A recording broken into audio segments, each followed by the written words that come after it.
নমস্কার বন্ধুরা, আমি সুব্রত টেকনিক্যাল দর্পণে সবাইকে স্বাগত জানাই। বন্ধুরা, আপনার ব্যাংক অ্যাকাউন্টে ডিবিটি লিংক চালু আছে কিনা মাত্র এক করতে পারবেন। অনেক সময় ডিবিটি সক্রিয় না থাকলে সরকারি টাকা আপনার অ্যাকাউন্টে নাও আসতে পারে।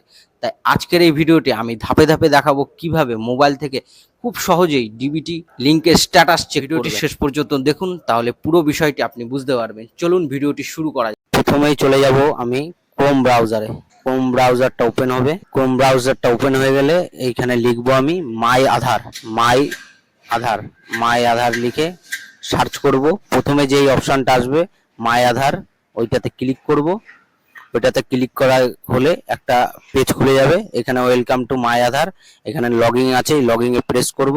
লগইনে প্রেস করার পরে এখানে খুলে যাবে log in to Aadhaar via OTP. এখানে এন্টার আধার, এখানে আধার প্রেস করব আমি। চলো প্রেস করে তোমাদের দেখাচ্ছি।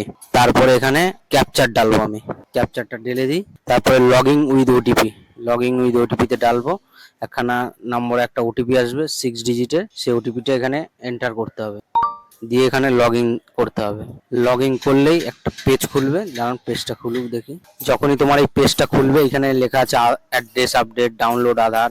এরপরে স্ক্রল করে নিচে যেতে হবে, এখানে লেখা থাকবে bank seeding status. Bank seeding স্ট্যাটাসে যেতে হবে, ক্লিক করতে হবে। ক্লিক করলেই তোমার এখানে দিয়ে দেবে যে আধার নাম্বার, তোমার লাস্ট 4টে ডিজিট, তোমার ব্যাংকের নাম্বার, কোন ব্যাংকের সাথে তোমার লিঙ্ক আছে, স্টেট ব্যাংক অফ ইন্ডিয়া। এখানে ব্যাংক সিডিং স্ট্যাটাস অ্যাক্টিভ আছে, লাস্ট আপডেট কত সেটা দিয়ে দেবে এরকম ভাবে। আর যদি তুমি জানতে চাও যে কিভাবে তুমি ডিবিটি লিংক করাবে, যার নেই কিভাবে করাবে, আমি এরকম একটা ভিডিও পরের বার নিয়ে আসবো।